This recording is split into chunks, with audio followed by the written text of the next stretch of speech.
What is going on, everyone? Jason here, and today we're talking about one of the most unique iPhones Apple has ever made, the tiny iPhone 12 mini. Now this phone kind of came as a surprise as it's been a long time since Apple has made a truly new, smaller form factor phone, and as to be expected, it immediately became the most polarizing out of all the iPhones launched this year. As smartphones have been following a trend of getting bigger and bigger, a lot of people likely have questions if a device this small is relevant in today's consumer market. Well, I've been using the iPhone 12 mini for about a week now, ironically side by side with the 12 Pro Max, which is the largest iPhone made to date. And look, I usually kind of save this part for the end, but spoiler alert, I am really surprised at how much I like this phone. So today I'm going to go over some of the key aspects of the 12 mini and how my experience has been over the past week to help give you much more detailed information if you're considering this phone, and to ultimately answer the question, is the iPhone 12 mini worth it? Now before we jump into this review, if you're new here, I'm basically the guy who tests out the newest and most popular tech out there before you buy them to make sure that you're informed and don't make any purchasing mistakes. That said, would really appreciate it if you give this video a thumbs up, it really helps me out. And of course, if you want to stay up to date with all the coolest tech devices and toys, make sure to subscribe to the channel so you don't miss out on anything. Okay, so let's dive right into the most controversial part of this phone, the very small size. To give context of just how physically small the iPhone 12 mini is, here it is side by side with the 2020 iPhone SE,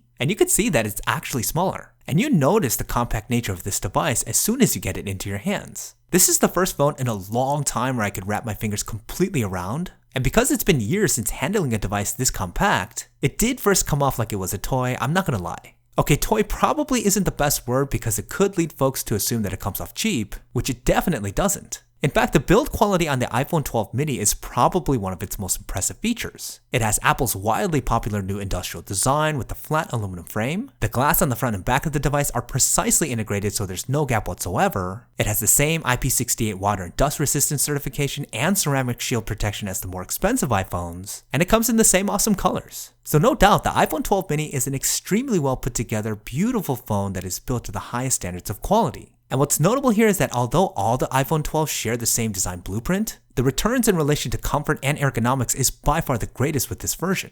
The 12 mini just sits perfectly in your palm. I haven't felt this confident about holding and using an iPhone with one hand in a very long time. Navigating around the UI is more comfortable, and honestly it's kind of refreshing being able to zoom around iOS again. And I think a major reason why this is so enjoyable is primarily due to what I consider the most important piece of hardware on this phone, the 5.4-inch display. Now 5.4 inches is no doubt still pretty compact, but on a device with these dimensions, it's actually quite immersive.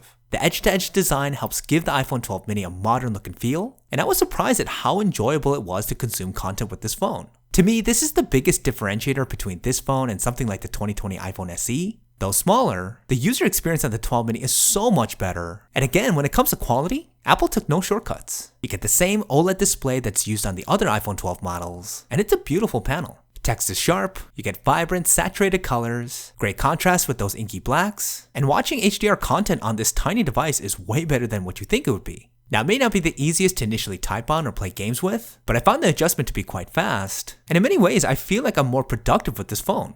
Everything is easier to get to and faster to access, and even though it may be more enjoyable playing games than watching videos on something like the 12 Pro Max, there's definitely a trade-off with larger devices. To me, the iPhone 12 mini is the best phone if you're one of those that are constantly on the move. It has this utilitarian characteristic about it that's way more pronounced than the other models, mainly because it's way easier to just grab and carry with you, but also because it's incredibly capable. It's equipped with a powerhouse A14 Bionic processor, making this tiny device one of the most powerful in the market today, and it's no exaggeration that this phone punches far above its weight. UI navigation is buttery smooth, no lags whatsoever. Spec-intensive gaming is a cakewalk and surprisingly fun if you have a controller like this. And even though I don't personally take advantage of this yet, the iPhone 12 mini is 5G compatible. But by far where you're going to see most clearly how impressive this phone really is going to be in the camera features. When it comes to image and video quality, the tiny iPhone 12 mini is an absolute beast. It has the same sensors and image processing wizardry as the iPhone 12 and 12 Pro, and honestly when it comes to quality,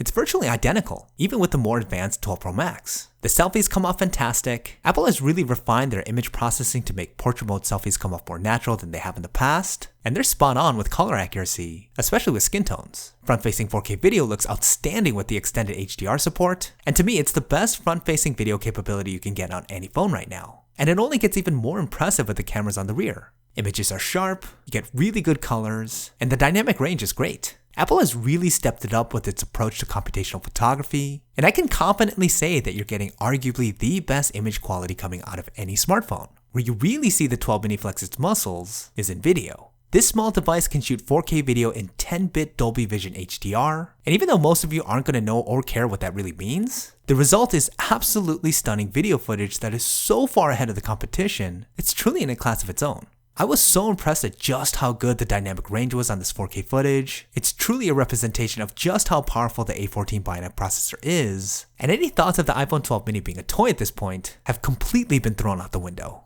Now, it's not all perfect, and there are two areas in which the small size of this phone impacts performance. The first are the speakers. Because they're smaller, they're not going to be as loud or robust as the larger iPhone 12 models, but you still get stereo sound, and it's still a decent listening experience when you're watching videos or playing games. The second and much more concerning area of performance is going to be battery life. The 12 mini has the smallest battery compared to the other iPhone 12 models, so it makes logical sense that it's going to have the worst battery life. And I'll be honest, I've only been using this phone for a week, so take my results with a grain of salt, but I was again pleasantly surprised. I was averaging at least 6 to 6.5 hours of screen time, which I know isn't amazing by normal standards, but I was expecting it to be way worse. It performs way better than the 2020 iPhone SE, and even on days where I was pushing the phone pretty hard, the 12 mini would always make it through without needing any charge. Now, would I recommend this phone to power users? Probably not. But if you're a moderate to light user and you're interested in the 12 mini but concerned about battery life, I don't think you have much to worry about. And when you bring it together, this phone to me is an extremely impressive little package. Plus, as an added bonus, it's the cheapest model that's available, and you're getting a ton of value at that price. Now, I know a lot of folks aren't going to give the 12 mini a chance because of its form factor, and I get that. But if you have smaller hands and don't want to carry around a bulky device all the time, you're going to love this phone.